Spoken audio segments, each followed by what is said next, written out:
Hello everyone, this is Mumbo and welcome back to another episode on the Hermitcraft server. It is episode 12 and today we have got a bunch of really important plans. Hopefully this episode is going to be the one where we actually clear out the ocean monument.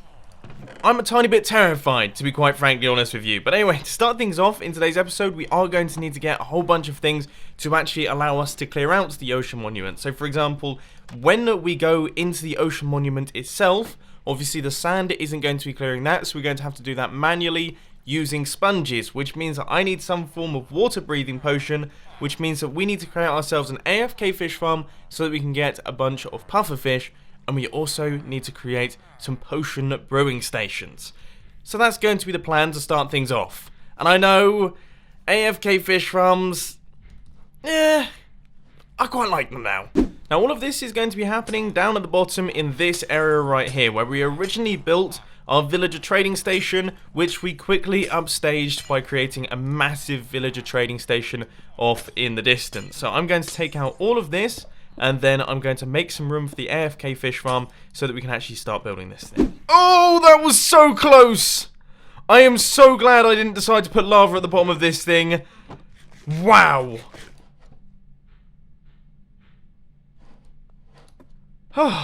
Decoration wise, this is sort of what I'm going for. You may recognize it, it's a kind of ruined theme. Do not worry, that is not going to be the theme for this Hermitcraft series. As I've mentioned many times, hopefully I'm going to be using tons upon tons of prismarine, but in this area here, yeah, it looks good next to the dirt hut, doesn't it?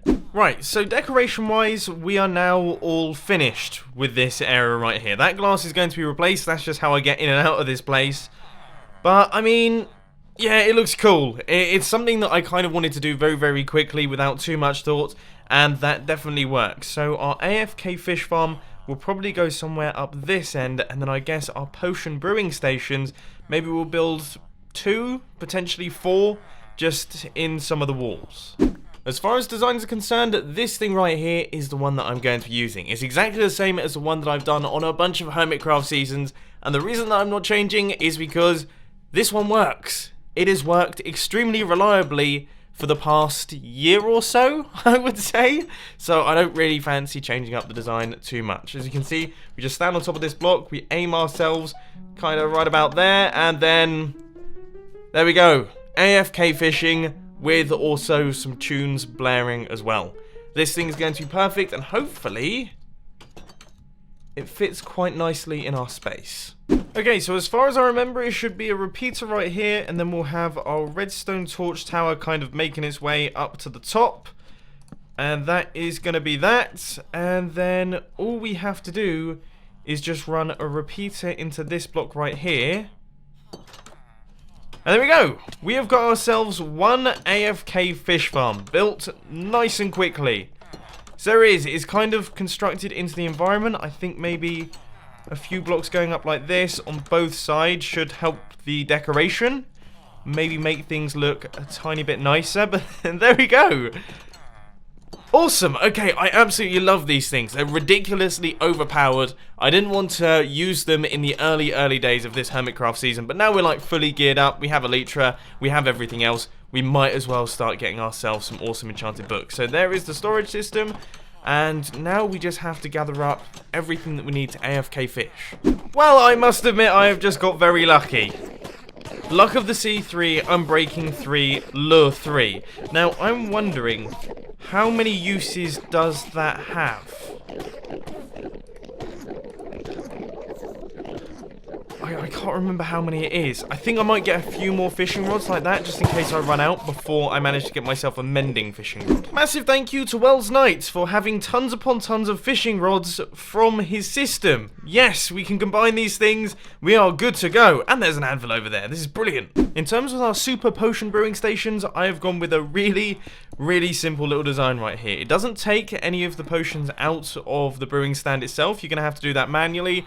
Partly because, obviously, that makes things simpler, but also partly because, I don't know what it is, but I think there's a bit of a bug right now in Minecraft where brewing stands, or the hopper underneath brewing stands, doesn't realise that it's a little bit confusing. I don't fully understand it myself, but none of my potion brewing stations really seem to work too well anymore. So now we have this little thing right here. We hit the button, and that will put in the nether wart, and then the pufferfish, and then the redstone, so that we have like extended water breathing. And then we also have another one over here, which is going to do a different potion that I haven't worked out yet. And then these chests are for the water bottles, and the blaze powder is going to be put in manually, simply because we're not going to be doing too much potion brewing, so I don't think we need like a full chest going into the side of this brewing stand. So there we go.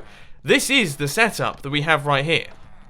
We have the AFK fish farm, we've got 2 potion brewing stations, we have a little slime block launcher to get us out of this place. I thought that seemed like a good idea instead of a ladder. I like that little zone. That looks really, really good. Now it's time to make use of it. I'm going to go AFK fishing for about 2 hours, and we'll see how much stuff we can get in that time. And I am back, and for the first time ever, I have got my fingers crossed for pufferfish. Yes! Whoa! Whoa! Look at that book! I can't help myself. Frostwalker 2. We've got some pretty monstrous books there, and we were AFK for the perfect length of time, but we have got 51 pufferfish, which is going to be plenty to create a whole ton of those respiration potions. I actually can't remember what they're called. Because I'm a total spoon and have lost my sponges, and because Impulse is an absolute gentleman, he has allowed me to borrow all of his sponges so that I can clear out my ocean monuments, which he has already done. And he's built a guardian farm.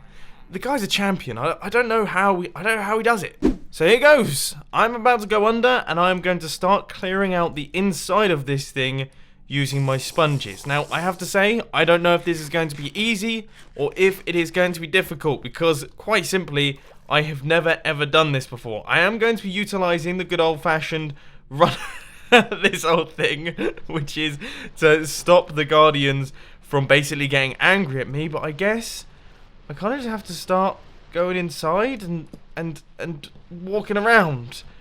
I definitely should have brought more blocks with me.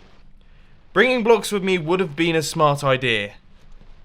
I guess I could probably grab some of these slime blocks and kind of take those with me. Now, there is almost certainly a knack to this. One that I have not quite discovered just yet, as you're going to see when I drop down into this room right here. So I'm guessing sponge right there. Okay, that's kind of cleared out some of the room, and I should probably make use of the fact that, okay, I won't place it on the floor, I'll place it in the middle. Yeah, that seems like a pretty smart strategy. I definitely should have brought some actual blocks along with me, though. That would have been a good idea, because right now I'm kind of making use of the occasional prismarine block, and then basically just some blocks that I have lying around in my inventory. Why is it that I'm never prepared for things? I'm never properly prepared to actually do cool stuff. The other thing that I'm absolutely terrified of is losing any of Impulse's sponges. These things are super ridiculously rare, and I don't want any to go missing. Good, I think I've got most of them. Or all of them. I've got all of them. I can't lose a single one. Okay, bit of a progress update for you guys. Everything is going pretty well. I have no clue. It's so difficult to be able to know how much of the temple that you've actually done, just because this thing, every single room looks the same. Every single room has got like a bunch of water down underneath it, and you kind of just wander around, and then you end up in totally different areas. But you can see you can see all of the areas that I've done. If we make our way around here, we've got loads and loads of guardians jumping around.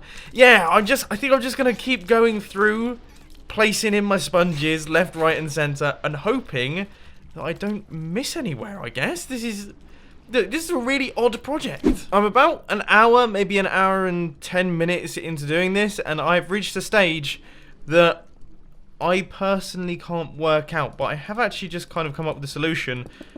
I think I'm going to need to kind of compartment these sorts of areas. So I'm going to have to break up the inside of this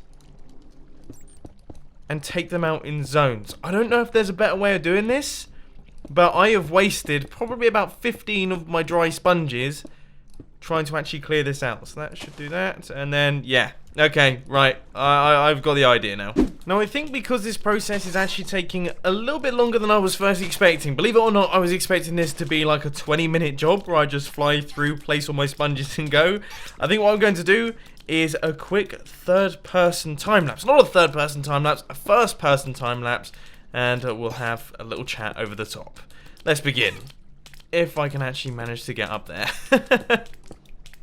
So this time-lapse right here is the culmination of about 3.5 hours work.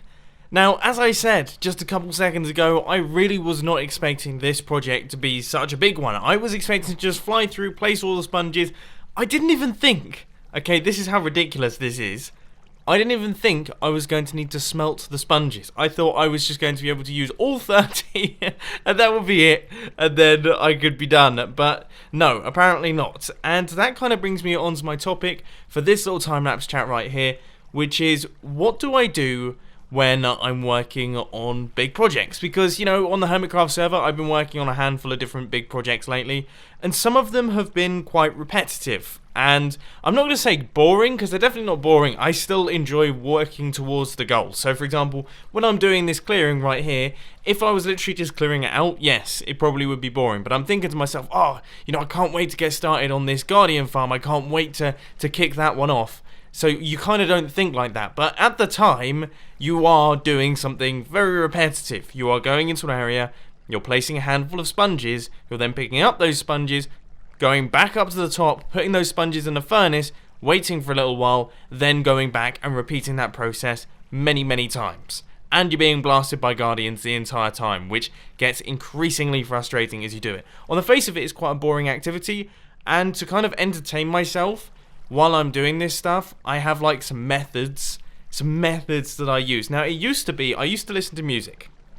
That used to be the way that I used to do it. So I used to have like a playlist with like 1,000 songs in it, and I used to just hit play and it would shuffle through them. But as much as like music is great, I love listening to music while I'm doing things and playing along.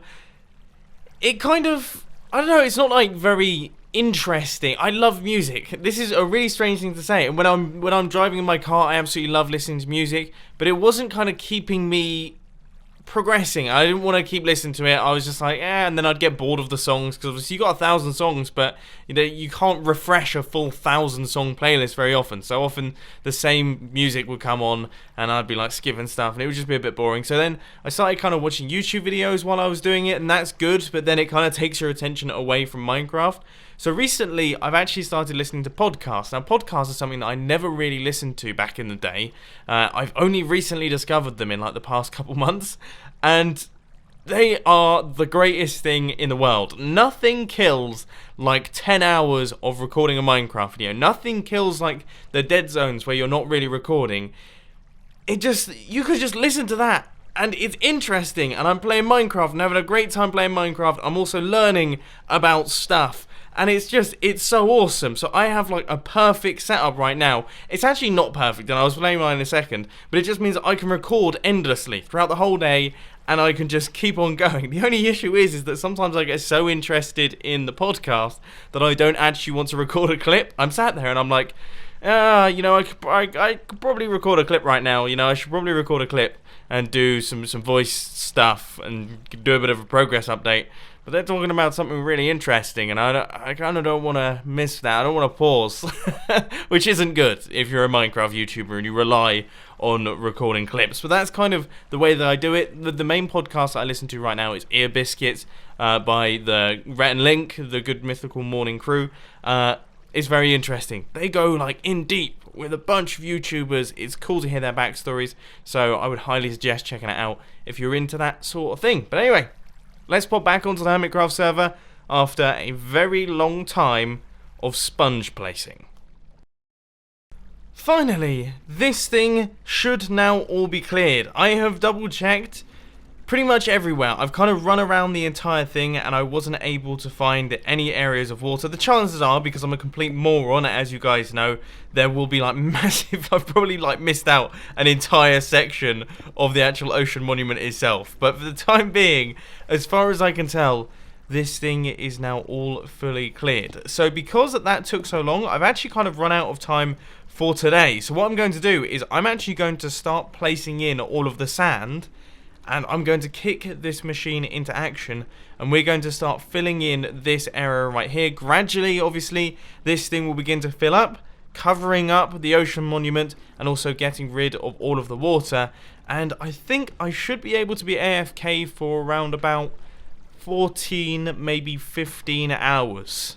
Because I've got some redstone videos to do as well. So yeah, I'd say about 14, 15 hours, we should see a decent quantity of progress on the sand placing front. Fingers crossed nothing goes wrong. I'm actually going to double check all the circuitry. Guys, I just came back into the studio to a message that said that my sand is despawning. And thankfully, I'd been kicked from the server.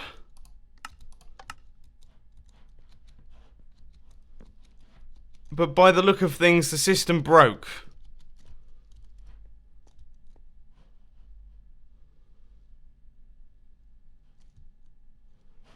I don't really understand what's happened. Clearly the flying machines aren't actually taking the sand.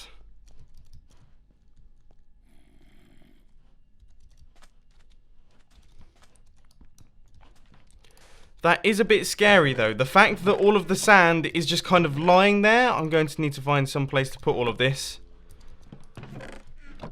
I wonder how much has been wasted. There's probably been a ton of sand that's been wasted there. That was like 14... You have got to be joking me. You have actually got to be joking me.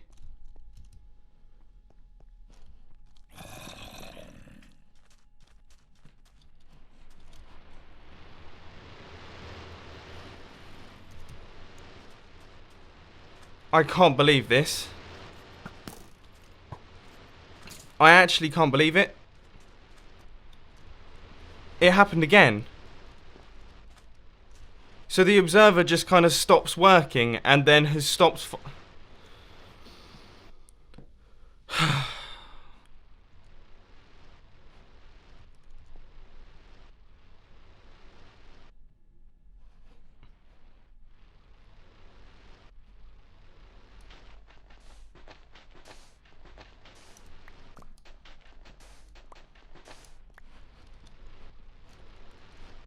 I don't even know what to say, to be honest with you.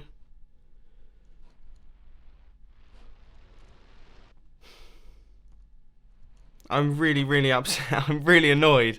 I think this is an issue with... I don't know. I don't know what could have possibly caused that. Everything was set up correctly. Hopefully this creeper just comes along and blows it all up. That would really be great.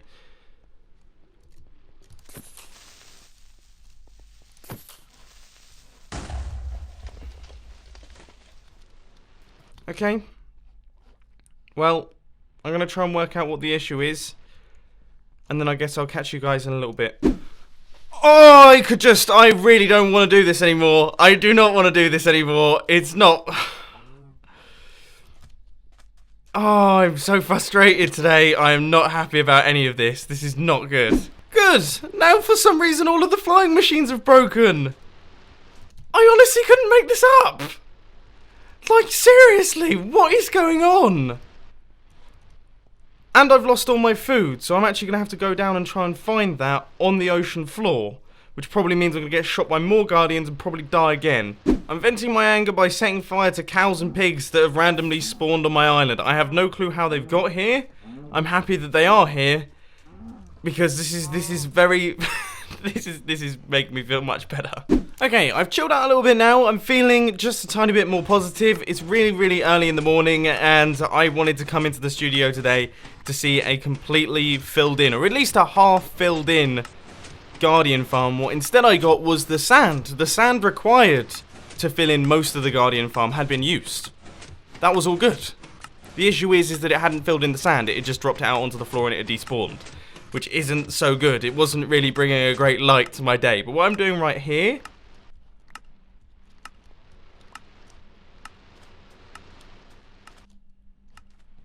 Ah, there you go. There it is. Is that issue again? I have no clue what that issue is, but these things seem to be quite unreliable, especially when... I don't know. So those have now been fixed once again, and now progress should be looking good. We should be able to hold down the right click button, and then I want to see how the flying machines actually operate and why exactly this is happening. And I imagine I don't actually get it, because I don't understand why it would work up to this point but then break. So the flying machines have all functioned. That's all good. We've got some ghost box, but that's no issue whatsoever. Right, okay. And I'm just going to keep placing in the sand until it reaches that observer over there. Okay, it definitely feels like we're getting close now. I'm starting to not be able to see the observer. So let's just wait and see if all of these pistons will actually fire. And then we should see the flying machines kick off, and they will drag the sand and place it down. I mean, I think that worked.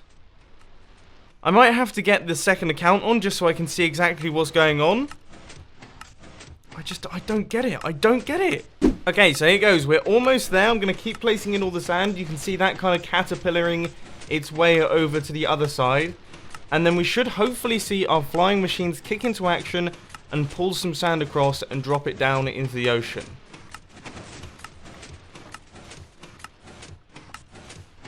Yeah, I mean, it seems to be working to me. And that's what's frustrating me, is that in the previous one as well, I tested this so much before I actually chucked all of the sand in, because I didn't want to lose all of my sand, okay? And I did that all off camera because I didn't think you wanted to see me just testing things endlessly. But I wanted to make sure that it worked, so I tested a bunch of different scenarios and everything like that, and it all seemed to be functioning absolutely fine, so I had enough trust to put in all of the sand into the dropper, and then now I have lost pretty much all my sand. I wonder, hang on, so the flying machines get back just in time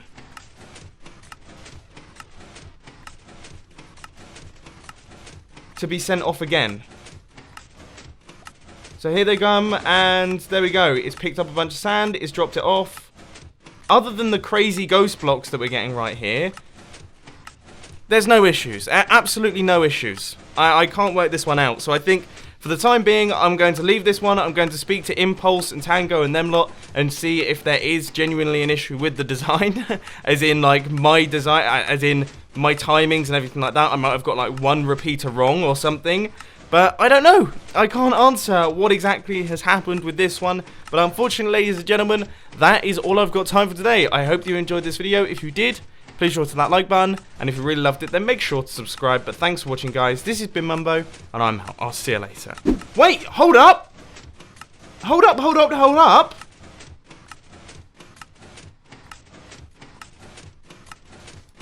There we go, it just broke.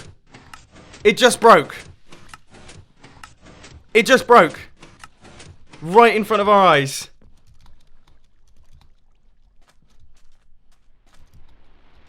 There was a sand block that got stuck in front of the observer.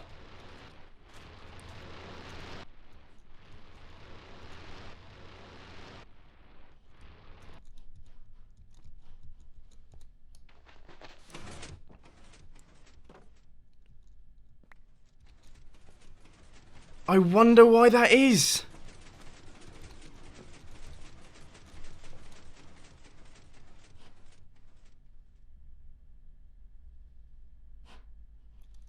I don't know. Why would this piston not push out the blocks?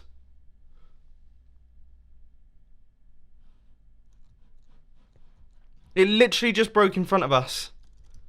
Okay, I'm gonna have to work this one out. Yeah, as I say, I'll catch you in the next one. I found it. I found the issue. Oh my god. How I couldn't have tested for it. My diagonal just catches the edge of this one, which means that that sand block never gets pushed out, which means it is right in front of the observer where it doesn't drop down. It's totally my own fault. How could I possibly... I couldn't have known. I could not have known that that was going to be the case. There we go.